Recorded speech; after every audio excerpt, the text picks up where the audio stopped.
January 15th, 2024, was cold and still across Mesa Verde National Park. The sandstone cliffs glowed faintly beneath the winter sun, the air sharp with frost, and the canyons below silent except for the occasional gust of wind. For visitors, it was a typical January day. Quiet trails, thin crowds, and the peculiar stillness that clings to the desert in winter. For 73-year-old Thomas Irwin, it was the last day he would ever be seen alive. Welcome to Criminal Mind Tales, where we unravel haunting disappearances and true crime mysteries that defy explanation. If you're captivated by stories like this one, make sure to subscribe so you never miss the next chilling case. Irwin, a Colorado resident with a reputation for being independent and outdoors-minded, had chosen to hike the Petroglyph Point Trail that morning. The loop is modest in length, just under 3 miles, but it is not without its challenges. The trail climbs and dips along sandstone ledges, snakes past exposed drop-offs, and passes through a narrow stone staircase carved directly into the cliff. At its midpoint, hikers find themselves facing the Petroglyph panel, a wall of ancestral Puebloan carvings that has drawn visitors for generations. For a fit younger hiker, it is a strenuous but manageable route. For a man in his 70s, especially one dependent on medication, it could present significant risks. Irwin left his vehicle parked at the park headquarters that morning. A detail confirmed when rangers later located it in the lot. Nothing about the car suggested distress. No broken glass, no forced entry, no frantic notes left behind. It was parked neatly, as though its driver intended to return in a few hours. That was the last piece of normalcy in a case that would become a year-long mystery. By evening, when Irwin failed to return, concern spread quickly. Mesa Verde staff knew the dangers of even easy trails. Winter temperatures in the high desert can plunge without warning. Slips along cliff edges are unforgiving, and hikers, even experienced ones, can vanish alarmingly quickly in the labyrinth of canyons. Rangers initiated a standard missing hiker protocol as darkness set in. Flashlights swept across the trailheads. Calls echoed into the stone corridors. Radios crackled with search assignments. That first night was a race against time. Hypothermia is a killer in the desert cold, and Irwin's family alerted rangers that he relied on medication. Hours ticked by with no response, no footprints beyond the expected, no discarded gear. It was as though the man had walked into the maze of sandstone and simply dissolved into it. The following morning, a formal search was launched. Teams of rangers, volunteers, and canine units were deployed along the Petroglyph Point Trail and its adjoining routes. Helicopters scanned the area from above, their thermal cameras searching for any trace of body heat against the frozen ground. Drones traced the cliff lines, hovering over dangerous drop-offs where searchers on foot could not go. Every measure, from high-tech surveillance to old-fashioned foot patrol, was brought to bear, but the trail yielded nothing. Irwin's footprints, if they had existed, had been obscured by wind and loose soil. No items of clothing, no backpack, no water bottle lay abandoned by the path. Even the dogs struggled, the scent trail quickly vanishing in the dry air. For searchers, it was an early and chilling realization. This was not going to be a quick recovery. The official record that day is methodical, almost sterile in its brevity. Subject left vehicle at HQ lot. Did not return. Petroglyph Point Trail searched. Negative findings. Yet behind those clipped lines lies a far heavier truth. An elderly man had stepped into a 3-mile loop in one of the most studied, mapped, and well-traveled corners of Mesa Verde and failed to reappear. For his family, the shock was immediate. For his community, disbelief. How could someone vanish so completely? So close to the trail that hundreds of tourists hike each week. Why had no one heard a call for help? No sound of distress echoing across the canyon walls. In the hours after his disappearance, speculation began. Some believed Irwin may have become disoriented, straying from the marked path. Others feared a medical emergency. Heart attack, stroke, sudden collapse that left him unable to move or signal. A few pointed to the hidden dangers of the trail itself. Sudden drop-offs, narrow ledges, and side canyons where a fall could leave a person invisible from above. But as darkness fell on January 15th and rolled into the long nights that followed, one fact hardened into certainty. Thomas Irwin was gone. That single day, the hike, the missing car, the empty trailhead, would mark the beginning of a year-long mystery, a silence stretching from winter into the next, and a question that would haunt Mesa Verde until February 2025. What happened to Thomas Irwin after he set foot on the Petroglyph Point Trail? When a hiker goes missing in a national park, the first 48 hours are critical. Every ranger knows this. Every volunteer who straps on a pack feels it in their bones. In those early hours, the difference between life and death can be a matter of minutes. A missed cry for help, a hidden ledge, a footprint loss of wind. For Thomas Irwin, those 2 days in mid-January 2024 would decide whether he could be found alive. The morning after his disappearance, Mesa Verde launched one of the largest concentrated search operations the park had seen in years. Search and rescue teams fanned out from a Petroglyph Point Trail, combing its sandstone switchbacks, narrow staircases, and cliff edges. Maps were spread out on tables in the command post at park headquarters. Irwin's vehicle, parked neatly outside, was a constant reminder of his unfinished journey. By late morning, helicopters were circling overhead, their infrared scanners cutting across the landscape. To the human eye, the canyon appeared empty and still. To thermal imaging, even the faintest trace of body heat might have glowed against the frozen ground. But the screens showed nothing unusual. No bright signal in the shadows. No indication of a man huddled beneath an overhang, waiting. On the ground, K-9 teams attempted to pick up Irwin's scent. Handlers guided them along the loop trail, pausing at overlooks and side spurs where a hiker might have wandered. The dogs were eager at first, straining against their leads, but the scent dissolved quickly in the dry winter air. Whatever traces Irwin had left seemed to vanish into the sandstone itself. The first day of searching was long and methodical. Crews returned by nightfall, exhausted, their faces drawn tight with the knowledge that no progress had been made. The canyon had given up nothing. No tracks, no discarded gear, no clue that Irwin had ever passed that way. On day 2, reinforcements arrived. More volunteers joined the effort, drawn from local hiking groups and search and rescue units in neighboring counties. Drones were deployed to skim dangerous cliff faces, their small rotors humming as they dipped into alcoves and narrow slots. Rangers rappelled into drop-offs where it was too risky to send larger crews. Every effort, from advanced technology to sheer human endurance, was brought into play. Still, nothing. The lack of evidence puzzled even the most experienced searchers. The Petroglyph Point Trail is not remote in the way backcountry wilderness is.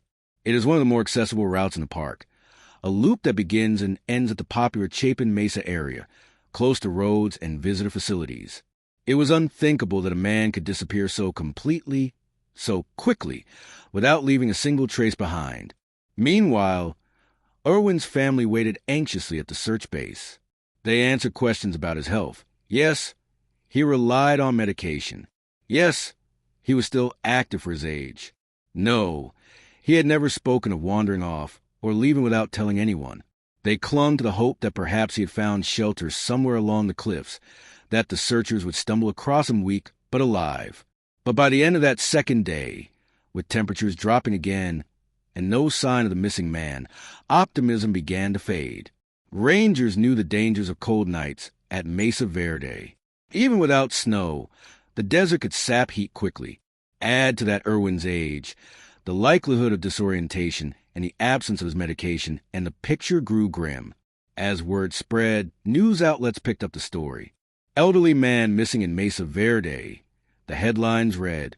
For many readers, it was a simple tragedy, a lost hiker, a harsh environment, a familiar story in the annals of national parks. But for those at the search site, it was more than that. It was a riddle without clues, a case where the canyon itself seemed to conspire in erasing a man's trail. Over the next week, the operation expanded further. Foot teams covered not only Petroglyph Point, but also nearby trails and canyons, in case Irwin had strayed farther than expected. Helicopters widened their arcs. Drone footage was analyzed frame by frame. The command post wall filled with maps marked in highlighter and red pins, each one a place checked, crossed off, eliminated. And still, each day ended the same. Nothing. The canyon had swallowed Thomas Irwin whole. By the end of the first week, searchers were exhausted and the family's hope was thinning. Yet no one was ready to call it off. Not yet. Too many questions remained, and too much about this disappearance defied explanation. The trail was short, well-traveled, close to civilization. Yet a man had walked into it and not returned. The silence, even more than the cold, was becoming unbearable. By the second week of searching, the unanswered question was no longer where Thomas Irwin might be, but how he could remain so completely concealed in such a relatively compact area. To the untrained eye, the Petroglyph Point Trail is straightforward. A 3-mile loop, popular with tourists, bordered by sandstone cliffs and forested mesas. To rescuers, however, it was something else entirely. It was a labyrinth. Mesa Verde's very name, Green Table, suggests simplicity, but the terrain is anything but. The park is a tangle of cliffs, alcoves, switchbacks, and narrow canyons that cut unpredictably through the stone.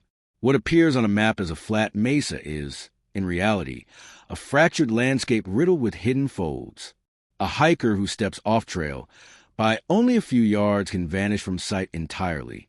This reality frustrated even the most seasoned search teams. Helicopters could sweep the canyons from above, but tree cover often obscured the ground. Drones could skim ledges, but they lacked the endurance to scan the park's sprawling miles. And ground teams, even working in shifts, could only cover so much before exhaustion set in. The geology of Mesa Verde compounded the difficulty. The sandstone cliffs are layered and unstable, with sudden drop-offs and rock slides. Hidden alcoves, some the size of small rooms, the cliff faces, each one a potential shelter or trap. A person who fell into one could remain invisible from above and nearly unreachable from below. In winter, when shadows stretch long and the sun's angle hides detail, those alcoves become black voids, impossible to search without ropes. The Petroglyph Point Trail itself is deceptive.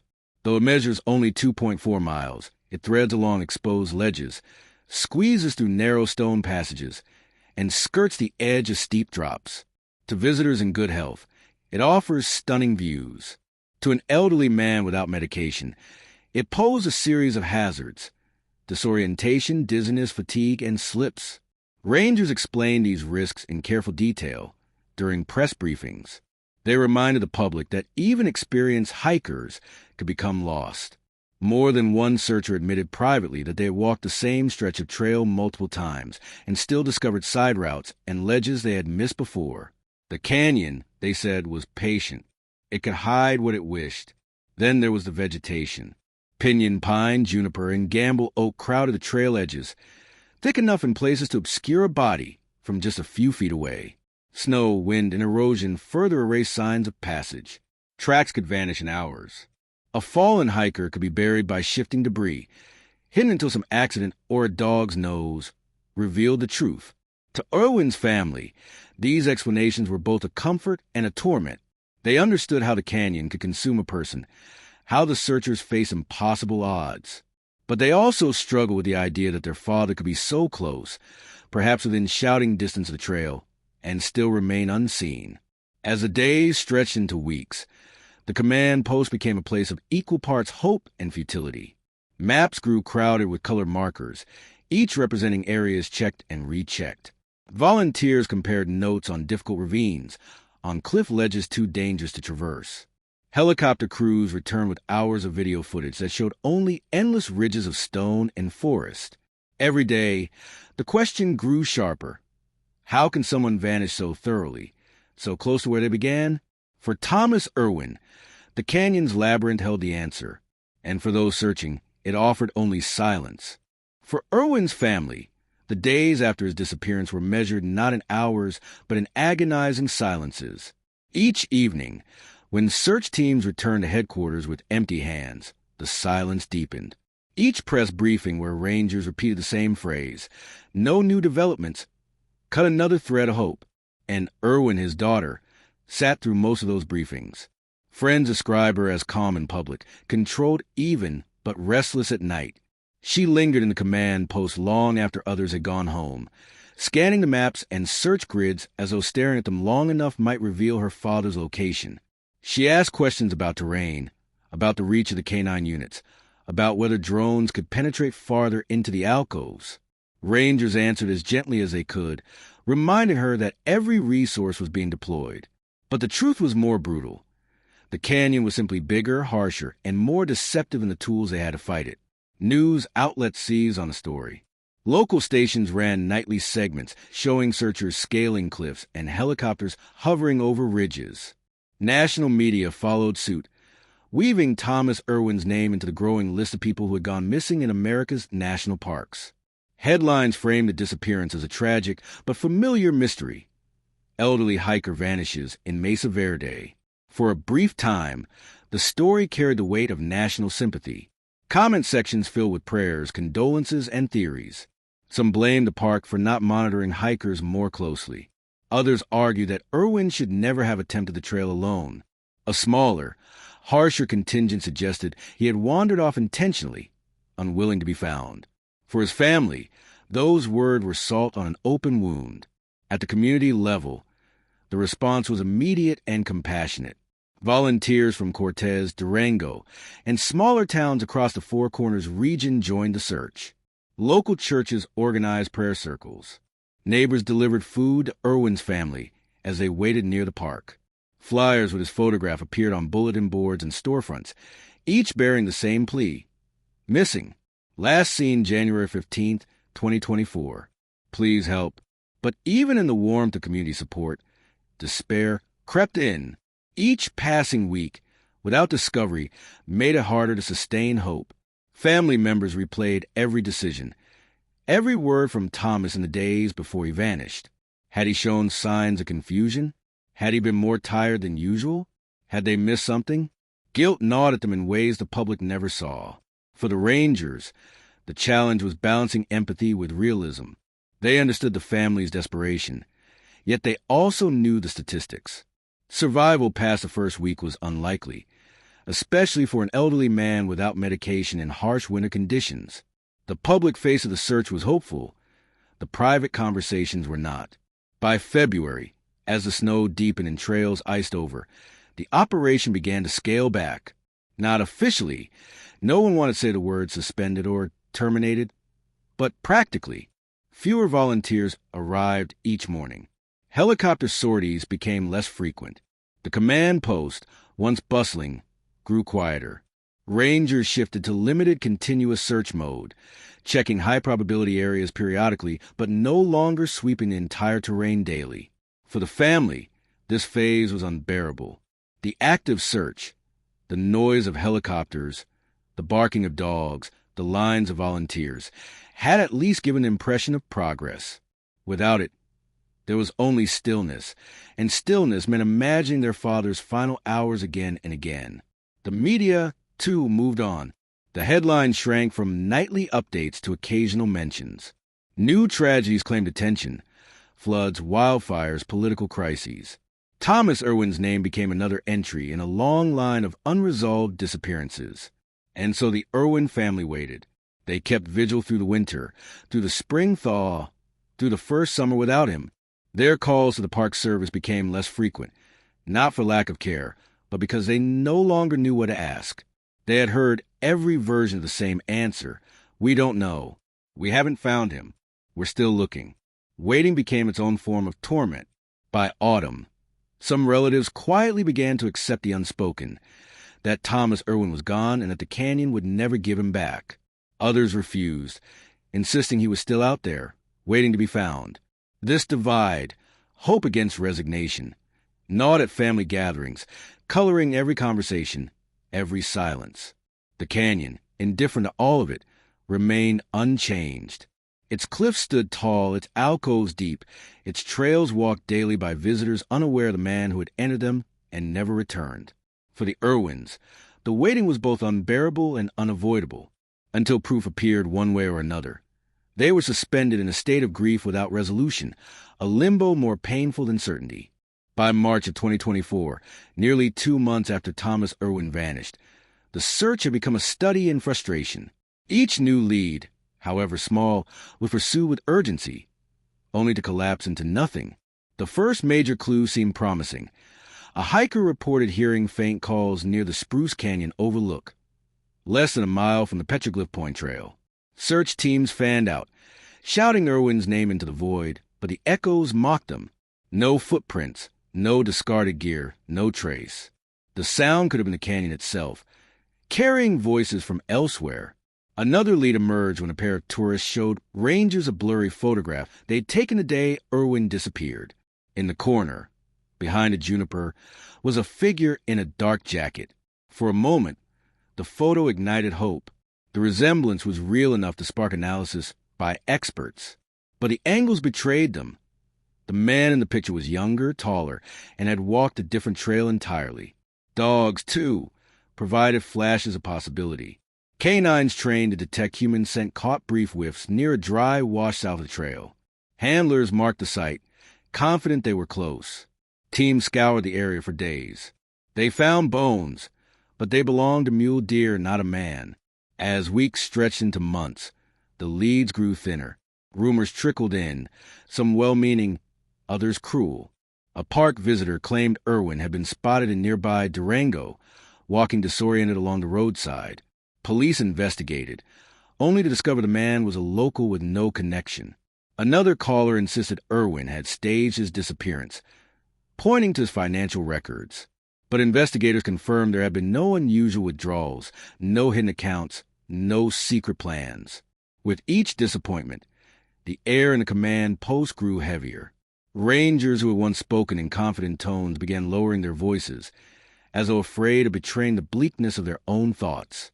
The maps on the walls, once vibrant with highlighted routes and search grids, faded into a blur of lines that all seemed to end in failure. Technology offered little reprieve. Drones scanned cliff ledges, but winter shadows swallowed details. Satellite imagery was analyzed, but the scale of the terrain rendered it nearly useless. Even thermal scans failed to penetrate the sandstone labyrinth, where heat signatures disappeared into stone. Family members clung to hope, but they too felt the weight of each false lead, and Irwin stopped attending every single search briefing. The constant cycle of anticipation and disappointment was eroding her from within. Instead, she began to focus on advocating for her father's story, ensuring it would not vanish as quietly as he had.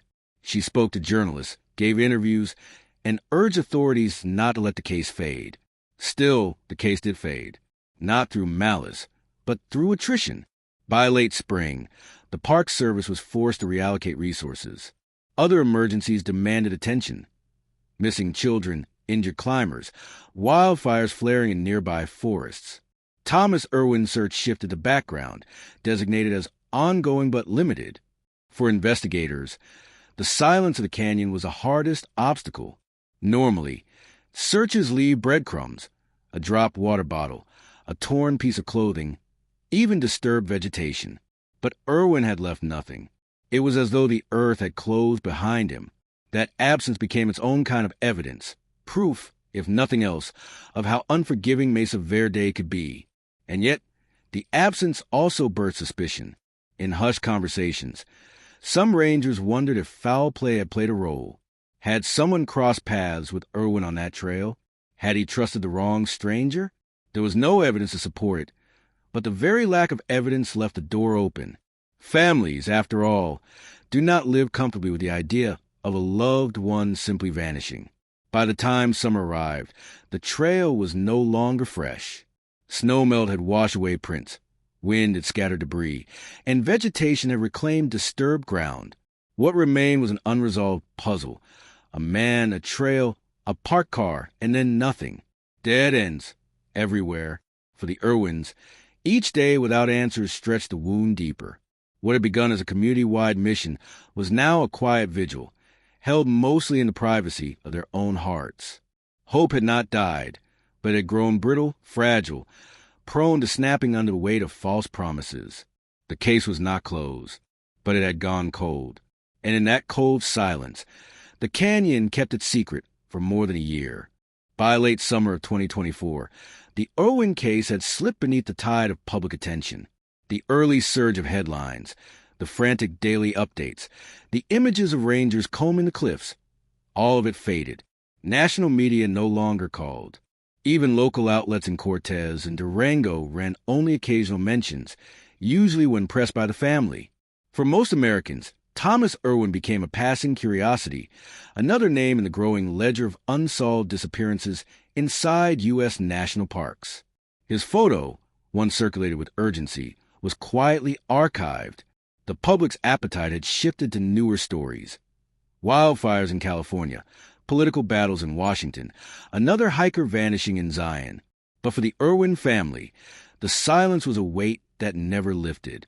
And Irwin kept her father's case alive the only way she could, by persistence. She wrote letters to the Park Service, filed inquiries with Colorado state authorities, and posted reminders on social media. Each post carried the same message: "My father is still missing. Please don't forget him." But the responses grew thinner. Online sympathy had waned. Even well-meaning friends sometimes urged her to move on. Privately, the family fractured under pressure.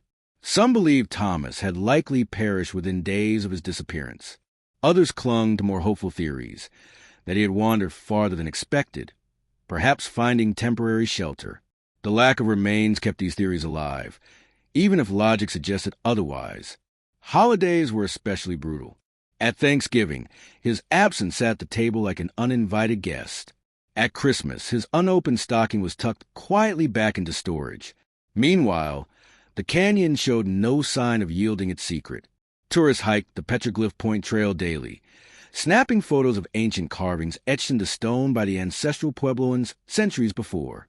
They walked the same path Thomas had taken, unaware of the story woven into the landscape beneath their feet. The Park Service, still mindful of the family's pain, trained rangers to watch for signs. Discarded clothing weathered bones, but nothing surfaced. As autumn turned to winter, the case took on the character of a ghost. For park staff, it became part of the unspoken backdrop, whispered about among rangers new to Mesa Verde. That's where the old man went missing. They never found him. The story carried a quiet chill, a reminder of how quickly wilderness could swallow even the most experienced hiker. Yet in the silence, one truth became unavoidable. The longer Irwin remained missing, the less likely it was that he would ever be found. Time is the enemy in cases like this. Snow fell, burying what little evidence might have remained. Wind scoured the cliffs, erasing footprints, scattering belongings. Coyotes and mountain lions patrolled the canyons, leaving no trace of what they consumed. By January 2025, the official record had not changed since the day he vanished. Missing person. Status unresolved. Still, and refused to let the story die. On the one-year anniversary of his disappearance, she organized a vigil near the park entrance. A small group gathered, family, neighbors, a handful of reporters.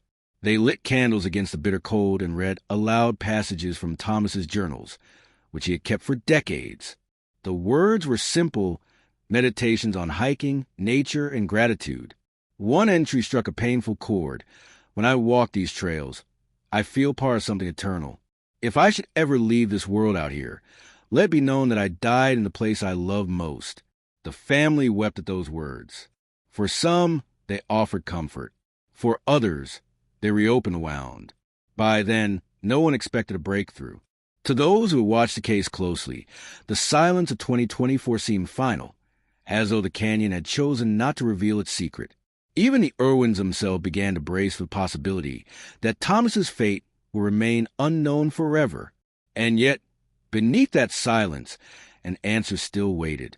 It would take more than a year, more than 12 months of unanswered questions, of cold winters and restless summers, before Mesa Verde finally surrendered its secret. When it did, the discovery would stun not just the Irwin family, but everyone who believed the canyon would remain silent forever. It was a cold morning on February 28, 2025, when the call came into Mesa Verde's law enforcement office. A specialized team was en route, a unit trained in human remains detection. After 13 long months of silence, the park had authorized another sweep of the Petroglyph Point Trail area, this time with fresh canine resources. By now, few expected much. The case had gone stale. The Irwin file was a stack of reports gathering dust. Even the rangers assigned to escort the dog teams harbored muted expectations. They knew the terrain too well, The cliffs, the canyons, the hidden alcoves where a person could vanish forever. What could possibly remain after more than a year of snow, rain, and wind? The dog's nose provided the answer. Handlers led the German shepherd along a narrow, uneven slope just off the main trail. At first, the dog seemed distracted, sniffing at brush, circling rocks. Then, without warning, its posture shifted. The tail stiffened, the ears pricked forward, the snout pressed the ground with fierce urgency. Moments later, it barked, short, sharp, insistent. The handler froze. They had trained for this moment, but the gravity always struck like a physical blow. A bark in this context was not random. It meant one thing: human remains. Rangers marked the location and called for backup. Within an hour, investigators had taped off the area and begun a methodical search. What they found confirmed what the family had feared but never been able to accept. Beneath scrub brush and loose rock lay skeletal remains, weathered by time and exposure. Scattered clothing fragments clung stubbornly to bone. A hiking boot protruded at an odd angle, sun-bleached and cracked. The scene told a quiet story, one of collapse and stillness, preserved by the canyon for more than a year. Nearby, searchers uncovered a small day pack, torn and faded. Inside were the essentials: a water bottle, a folded park map, medication bottles with Thomas Irwin's name. The discovery erased all doubt. After 13 months of absence, Thomas Irwin had been found. The news traveled quickly, first by radio, then by phone, then by press release. For the Rangers, the find was bittersweet. Relief at closure clashed with the solemnity of death. They had recovered not a man but what remained of him, and that knowledge carried its own weight. For the Irwin family, the call shattered the fragile balance they had lived in for more than a year, and received the confirmation from a park liaison. Remains located, personal items matched. Official identification would come through dental records, but the conclusion was unavoidable, and listened in silence, her face unreadable. Later, she would describe a moment as hearing the words I had been waiting for and dreading in equal measure. Hope, however faint, had kept her upright for 13 months. Now, hope had been replaced with certainty, and certainty carried a colder kind of grief. Media outlets pounced. Headlines declared the case closed. Missing hikers' remains found in Mesa Verde. News anchors spoke of closure, as though it were a neat ending. But for the family, closure was a hollow word. Closure implied peace. What they felt was exhaustion, grief, and 1,000 new questions about what those final hours had been like. Why had it taken so long to find him? Why had the earlier searches missed this location? So near the known trail, how long had he survived before succumbing? These questions spread like cracks in glass, each one sharp, each one without a clear answer. For the Rangers, the discovery was a reminder of the canyon's indifference. They had walked past this area dozens of times in the initial search, unaware of what lay concealed a short distance away. Vegetation, shifting soil, and the sheer complexity of the terrain had hidden Irwin in plain sight. That was a haunting truth of Mesa Verde. It gave nothing up until it chose to. As investigators documented the site, the canyon remained still, silent, unbothered by human grief. For more than a year, it had guarded Irwin's remains, and now, finally, it had relinquished them. The mystery was not solved, but it was no longer invisible. The discovery was only the first step. What followed was a painstaking process of confirmation, a bureaucratic ritual designed to erase all doubt. The skeletal remains and recovered items were transported under chain of custody to a Colorado medical examiner's office. Forensic specialists cataloged each fragment with clinical precision: bone length, degree of weathering, signs of predation. Personal effects were photographed: frayed clothing, a boot, the day pack, pill bottles still faintly legible with the name Thomas Irwin. But in cases like this, personal items were not enough. Official closure required scientific proof. Dental records provided it.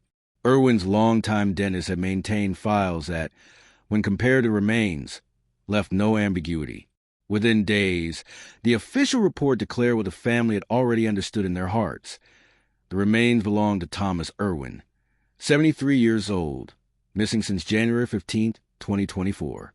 For an The call confirming identification was surreal.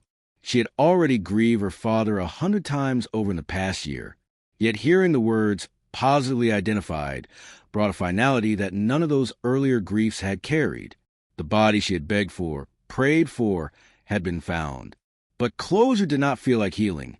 It felt like standing at the edge of a cliff, looking down at everything time had stolen. The family issued a brief statement through a park liaison. Gratitude for the search teams, sorrow for the loss, and a request for privacy. But privacy was impossible. The story had captured public imagination, and the media moved quickly to frame it. Some outlets emphasized the ordeal. Elderly hiker found after more than a year. Others leaned into mystery. How did searchers miss him? Talk shows debated whether the park had failed, whether the system itself was flawed. Amateur sleuths on forums picked apart maps, arguing over whether Irwin had strayed by mistake or collapsed deliberately, unable to go farther. The word closure appeared in nearly every headline, as though the discovery had tied a neat bow on a painful year. But for the Irwins, closure was an illusion. They had answers, yes, but answers that opened new wounds. Where exactly had he fallen? Did he suffer in those final hours, or was it mercifully quick? Could the initial searchers have saved him if they had looked harder, pressed further, searched one canyon over? These were questions no report could satisfy. Privately, Anne kept replaying the timeline. January 15th, 2024.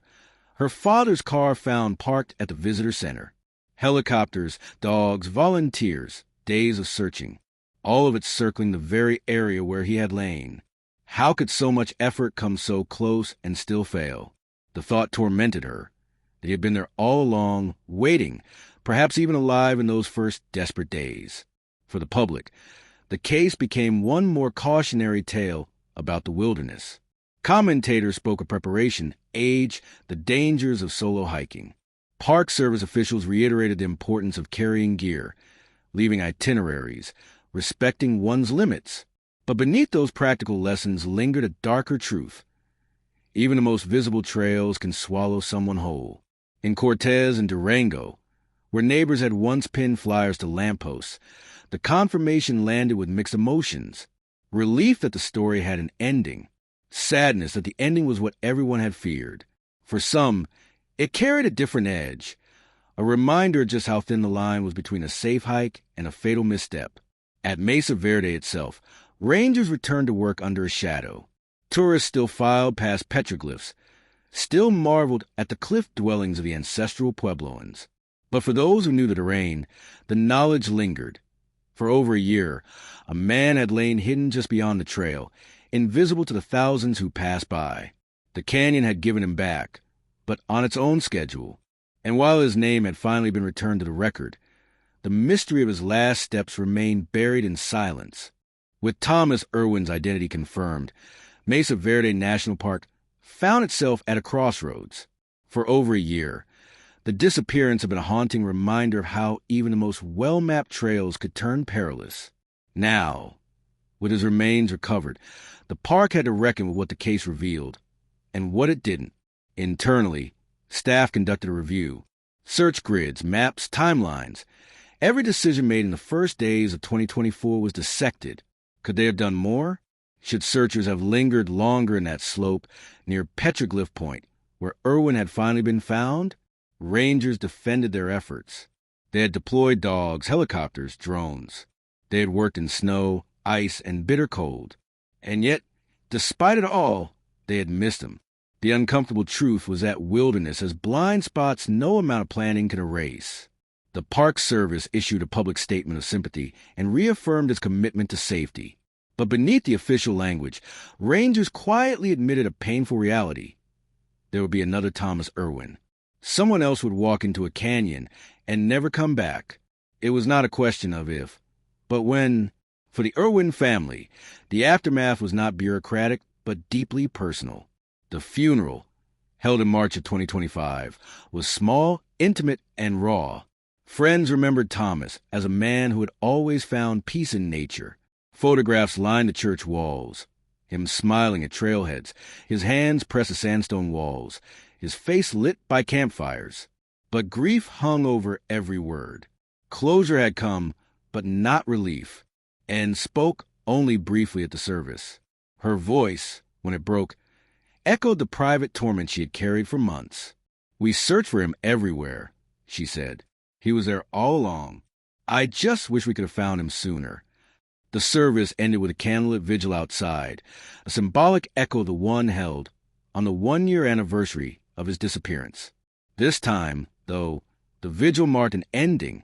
Thomas Irwin's journey was no longer unknown. Still, the questions did not end. Reporters pressed for details. How had Irwin ended up off the trail? Had he fallen, collapsed, or simply grown disoriented? Why had his remains evaded detection for so long? Officials gave careful answers. The terrain was complex, weather conditions harsh, the area covered vast, but the gaps in certainty left room for speculation, and speculation rarely rests. In online forums, theories multiplied. Some insisted he must have taken a wrong turn, evidence of age and medication catching up with him. Others whispered about foul play, pointing to the total absence of clues for so long. A few raised the possibility that Irwin had chosen the canyon as the place to spend his final moments, leaving behind the weight of illness and time. The Irwins read some of these theories. Most they ignored, but some they could not shake. The idea that their father had been alone, confused, perhaps calling out for help as rescuers passed within earshot. It was unbearable. But the possibility that he had chosen the canyon, that he had gone willingly into the wilderness he loved, that too was a knife in the heart. Both explanations carried pain. Neither could be proven. Beyond the family, the discovery reignited public debate about safety in America's national parks. Advocates called for better signage, stricter tracking of hikers, even GPS check-in requirements for those over a certain age. Others warned that the wilderness could not, and should not, be tamed to eliminate risk. Mesa Verde was not a theme park. It was ancient land, unpredictable, indifferent. To sanitize it would be to diminish what drew people there in the first place. For in policy debates felt distant. What mattered was the empty chair at family gatherings, the silences and phone calls where her father's voice should have been. She admitted later that the hardest part was a double grief. Mourning his disappearance in 2024, then mourning his confirmed death in 2025. Each wound reopened the other, leaving no space for healing. In the broader narrative of Mesa Verde, the Irwin case became one of many, a reminder etched into the park's unwritten history. Visitors walking the Petroglyph Point Trail now sometimes whisper about the man who never came back. Rangers, when asked by curious tourists, spoke carefully but firmly. Yes, he was real, and yes, he had been found, but not quickly, not easily. Thomas Irwin's name returned to the records, but his story remained unfinished in the minds of those left behind. His death was explained but not fully understood, and that, perhaps, was the cruelest part of the aftermath. Not the silence of his absence, but the noise of questions that could never be answered. The discovery of Thomas Irwin's remains in late February 2025 did not bring the kind of closure his family had once imagined. Instead, it left them facing a silence almost more difficult than the uncertainty that had consumed the past year. There was no note, no final message, no witness to the last steps he took on Petroglyph Point Trail. All they had were bones, a weathered backpack, and a quiet confirmation that he would not be coming home. For more than a year, his disappearance had lived as a question mark, an unresolved headline tucked into news reports about search efforts in Mesa Verde. His car sat in the parking lot like a stranded clue, and his name circled among search crews, rangers, and volunteers. Each day he remained missing. The story grew heavier. Families who had never met him prayed for him. Strangers debated theories on forums dedicated to missing hikers. His family carried the invisible weight of waiting for a phone call that might never come. The eventual discovery came not from human eyes, but from the trained nose of a dog. A single detail in an otherwise clinical recovery operation underscored how elusive he had been, how a person could vanish in a park mapped and monitored, where thousands walked every year, that it took 13 months to find him. So close to established trails, rattled the certainty that modern search and rescue methods usually provide. Questions lingered. Did he stray from the trail because of disorientation? Did his need for medication play a role? Could weather or terrain have hidden him so completely that dozens of teams missed him in the critical early days? Officials acknowledged these as possibilities, but stopped short of offering definitive answers. The truth was that the canyon had its own way of keeping secrets. For his family, grief shifted shape. In the months after his disappearance, they had been sustained by hope, the idea that he might be injured but alive, waiting for help. After the first winter passed, that hope turned brittle, but it never fully disappeared until remains were found. Now, in its place, there was only the hollow recognition of finality. Mesa Verde National Park, with its cliff dwellings and petroglyphs carved by ancient hands, had always been a place of history and memory. After Thomas Irwin's disappearance, it became something more, a reminder that the land still has the power to swallow stories whole. Tourists walking Petroglyph Point Trail today might pause near the stretches of switchback where he likely wandered. They may not know his name, but they walk past the invisible space he left behind. In the broader world of park disappearances, Irwin's case joined a long list of haunting files. Men and women who went into wilderness areas and never returned, or whose remains surfaced months or years later without explanation. Each case underscored the same uneasy truth. Even in the most mapped and managed landscapes, mystery endures. For Thomas's family, the hope now is that others might see his story as a reminder, to prepare carefully before setting out, to understand that nature does not yield to human certainty, and, perhaps most of all, to remember that a single person's absence can ripple outward, touching strangers who never met him, leaving a permanent shadow on a place once meant for peace and beauty. The park remains open. Visitors still come, still marvel at the 1,000-year-old ruins carved into sandstone cliffs, still trace the trails through pinyon pines and juniper. The silence in the canyons is the same as it has always been, vast, echoing, unbroken. But for those who knew Thomas Irwin, that silence will forever hold his name.